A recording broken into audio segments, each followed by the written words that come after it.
Hello, Mason Lyons. Today I'd like to talk to you about the 11 components of physical education. What we've done is we've broken it up into two sections. Section 1 is the fitness section. Section 2 is the skill section. After we're done today, we'll go over all 11 components and I'll give you examples of what each one is, a definition of it, and activities that you can try out yourself. But before we start, I'd like everyone to get their own PE journal. Within the journal, you'll put down all the activities that I discuss and that you participate in between now and the time that we come back from school. Okay, so for the first component, it's a long word, so listen carefully. It's called cardiorespiratory endurance. All that is your heart and your lungs working together to supply blood to the muscles in which you are working. So for example, if I got on my bike and did a long bike ride, I would be engaged in cardiorespiratory endurance because my heart and lungs have to supply my legs and the rest of my body for long periods of time while I ride the bike. I know cardiorespiratory is a really long word. Another word you may have heard is called aerobic, and that just means with oxygen. And that's an activity that you could engage in for long periods of time. And an activity that you could jog with a friend, still be able to talk, bike with a friend, swim. It's any activity that you can do for long periods of time without getting too winded. I know we're confined to our house, and that's a real bummer. It sucks, let's face it. But there are some ways that you can work on aerobic activity right in your own home. Let me give you a couple examples. You can just jog while you're watching TV. Or maybe you can get an exercise bike, or maybe you can, if you live in an apartment with there's stairs or a house with there's stairs, you can jog up your stairs a couple times. Let's try that. Follow me. We're going to go up. We're going to go down. Go at your own pace. Maybe go again. Go down again. The sky's the limit to what you can do. It's up to your level.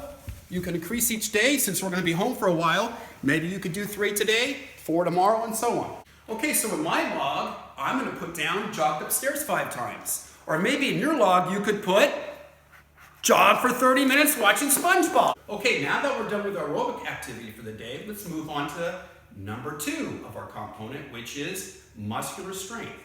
By definition, that simply means the ability for a muscle or muscle group to either push, pull, or lift using maximum force. Okay, that's an activity basically that you're only able to do a few times, if at all.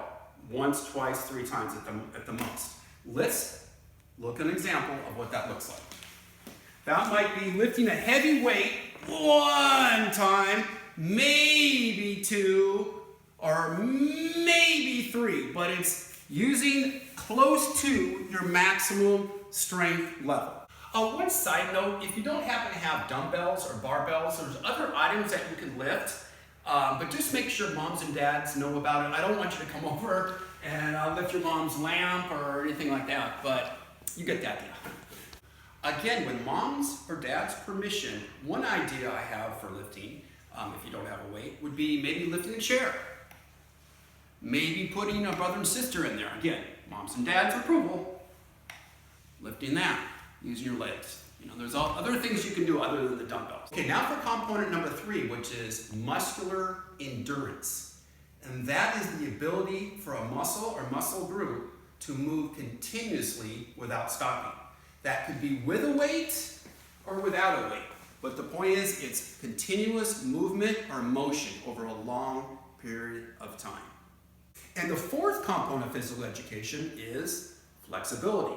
Flexibility is defined as the muscle's ability to move a joint through a full range of motion. All that really means is being able to stretch in such a way that you're not only stretching the muscle group, but also the joints. So for example, right now I'm stretching my quadricep. What other joint does it look like I'm stretching? We'll look down, you can see it's my knee. So really it's just the 2 working together. The 5th component of physical education, the fitness mode, is body composition. All that really means is muscle mass versus fat mass. You can kind of do the math on that. If you want to figure that one out, just take the pinch test. Okay, now for the skill components of physical education. The first one is agility. Agility is defined as the ability to change directions quickly. I'll give you an example right here. And I'm going to run to the yellow, then I'm going to go to the blue real quick. The next component is coordination, and that's the body's ability to coordinate the eyes, the feet, and the hands while using sensory input. The sensory input would be coordinating the two going this way, or another coordinating way would be balancing it. The next component is power. Power is defined as using strength in an explosive manner.